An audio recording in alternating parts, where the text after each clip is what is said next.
In today's video, we are going to be recreating a viral princess TikTok dress. Let's see if we can turn into a princess.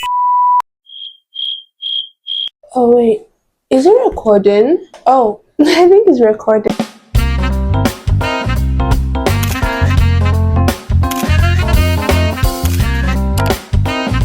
Hey munchkins, it's Berly and welcome to my little experiment. I like to call champagne taste Zobo Budget because God forbid the girl is broke but she has taste. Well, in today's episode, being the first video of the Happy New Year, guys. I hope you had an amazing Christmas, you had an amazing festive season. In today's video, I am going to be recreating a dress that I saw on TikTok. I just head into this my princess fantasy and I knew I had to recreate it. I just knew I had to recreate this particular dress. I saw it from a creator that I follow on TikTok, from a brand called Sissy Nation that is based in Vietnam.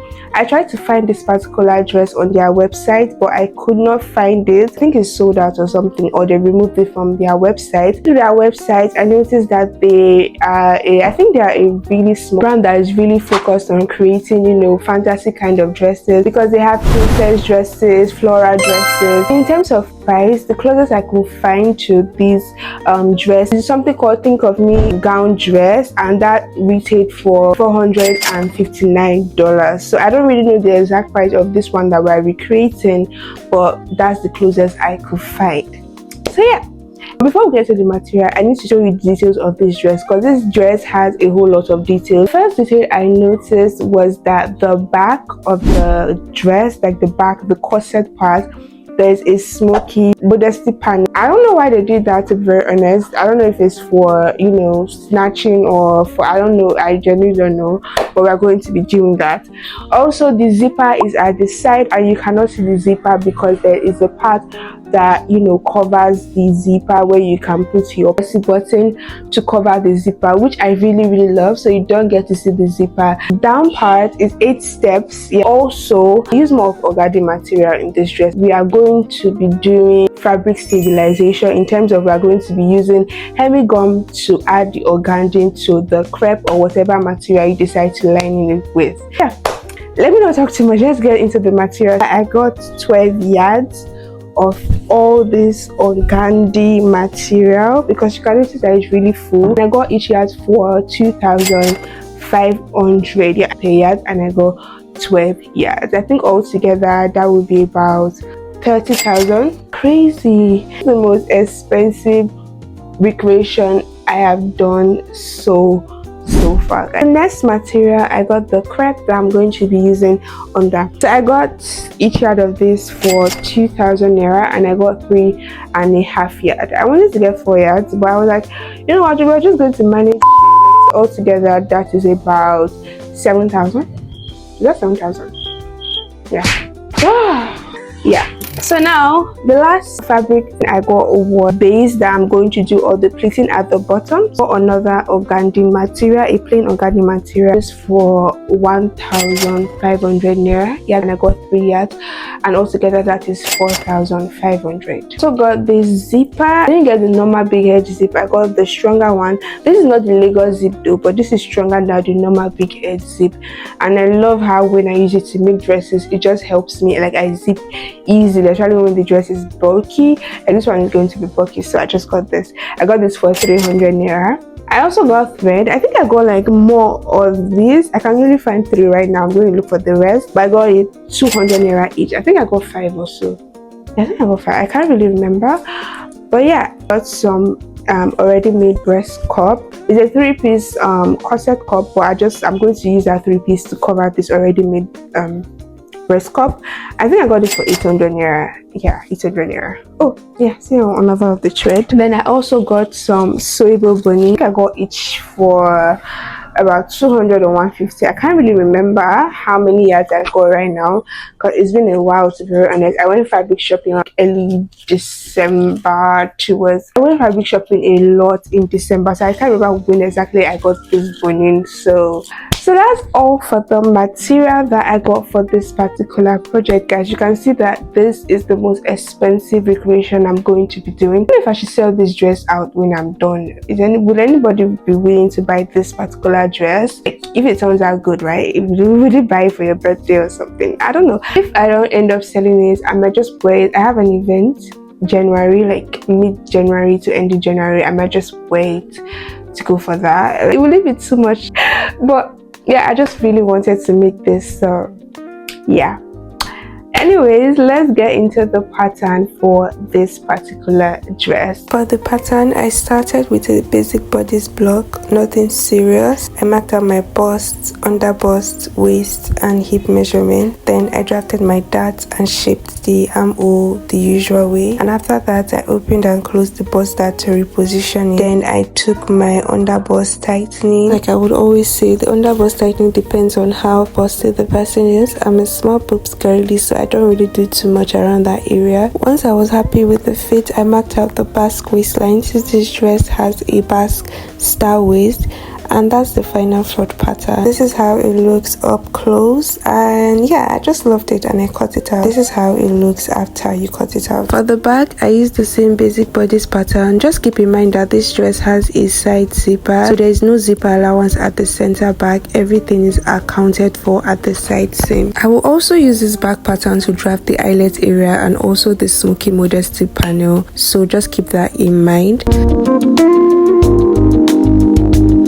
How the back is looking so far before I cut it out. So I measured 3 inches away from the original back pattern. Out of those 3 inches, 1 inch is for the visible opening that is going to show the smoky modesty panel, and 2 inches is for the eyelet area. So this is the front and the back pattern together. I already cut out the 1 inch from the eyelet area, so I'm left with 2 inches now. I also adjusted the armhole at the back because the reference dress has a much lower armhole, so I reflected that directly on the pattern. I transferred everything onto fabric. I started with the crepe first before cutting the organdy because organdy shifts easily. Using the crepe as a base helped me get clean, more accurate pieces when cutting the organdy later. I added my sewing allowance all around, including extra allowance at the side seam since the dress has a side zipper. When cutting, always be very careful and use fabric weight or anything to hold your pattern in place so the fabric doesn't shift. How everything looked once all the pieces were cut. After cutting, I moved straight onto fabric stabilization. I pressed every piece properly using my ironing board, but then something happened. I ran out of hemming gum. How did I run out of hemming gum? Oh my god. What do I do? Oh my god. Anyway, let's check on the bottom of the dress. So for the bottom of the dress, here is my thought process. So I'm seeing that this is not like the normal, you cut your straight skirt then before you pleat on top. This is obviously a circle because you can see how it looks and it's gathering. So I'm going to be cutting a 180-degree circle flare for the bottom. I'm done cutting that circle flare. The next thing I'm going to do now is to focus on the pattern on organdy that I'm going to be pleating on that circle flare. So for that pattern on organdy, as I'm seeing in the picture, is not so wide, so I'm guessing that will be about 8 to 9 inches, but I'm going to be cutting 10 inches. So I'm going to fold my organdy. I'm going to fold it together, all the 10 yards together. I'll fold it together, then I cut 10 inches. So I'm going to be using 1 inch or 1.5 inch in order to turn the hem. To be burning the top part in order to stop it from fraying. The original dress, I see that they weaved that part, but I don't have the energy to take it right now to the weaving machine, so I'm just going to be using fire to burn it, and it's going to stop it from fraying. After I have cut that out, I'm just going to start sewing, and gathering that on the 180-degree flare. So I'm going to have 1 step, 2 step, 3 step till I get to 6. To stop at 6. When I stop at 6, what I'm going to do is I'm going to work on the slit first before I move further, because you can notice the top of the slit, the last 2 of this step falls on top of the slit, so meaning I have to work on the slit first, then before I add the other plaiting to it. I think that's what I'm going to do. I'm done with that. Yeah, I think I'll be done with the bottom. I'll just add it to the top, and yeah, I'll be done. I finally got the hemming gum and I just finished ironing the organdy to the crepe. I also tested out how the pony channel is going to look like on it, and I'm kind of satisfied with it. So I'm just going to go to the sewing machine now, to just go and finish the pony channels, and I'll be back to show you guys how the pony channels look like. I finished sewing the pony channel, and I'm going to move over to the cup, and hopefully I'm very tired right now. Hopefully the cup tones are great, because I'm actually very tired right now. But yeah, now remember when I mentioned during pattern drafting that the armhole was quite deep both at the front and at the back? I went ahead to cut that out on the front pattern as well and did the same for the back, so everything would match just like the reference. Okay guys, so I just finished battling with the back of the dress. I did the smoky part, and I also went ahead to do the eyelet thingy. Really love it. Genuinely, it took it was a brain twister.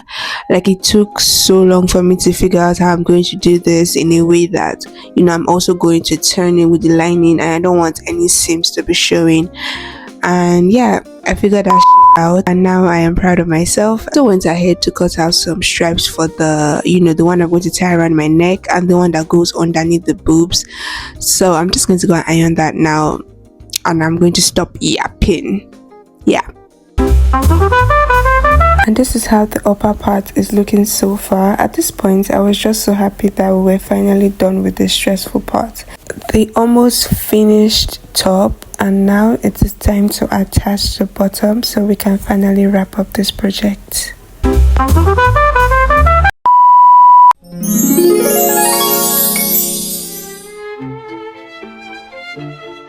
This is the final look. What do you guys think about it? I really love it. I feel like a princess, guys. I want to cry. Please rate this dress in the comment section, guys. Rate this dress. I'm going to be rating this a 10 out of 10. I have never given any of my recreation a 10 out of 10. I'm so proud of myself. This is how it looks. Okay, you can see that this side of the zipper, this side, I also did it the way I saw it in the video, but I've not added like the pressing button to it. I just held it down with pin because I ran out of pressing button. I don't have pressing button. When I go to the market, I'm going to get some. I feel like a princess, guys. Okay guys, thank you so much for watching this video. If you have any questions at all, leave it down in the comment section. I'll be so happy to reply your comments. And don't forget to subscribe to my channel, guys. Subscribe to my channel. We are back this year, and as you can see, this is the first recreation of the year. We are back, and I'm going to be posting every Wednesday. I'm going to try my best. Thank you so much. See you guys next week, and remember, till we make it, we're gonna make it. Bye munchkins, love you.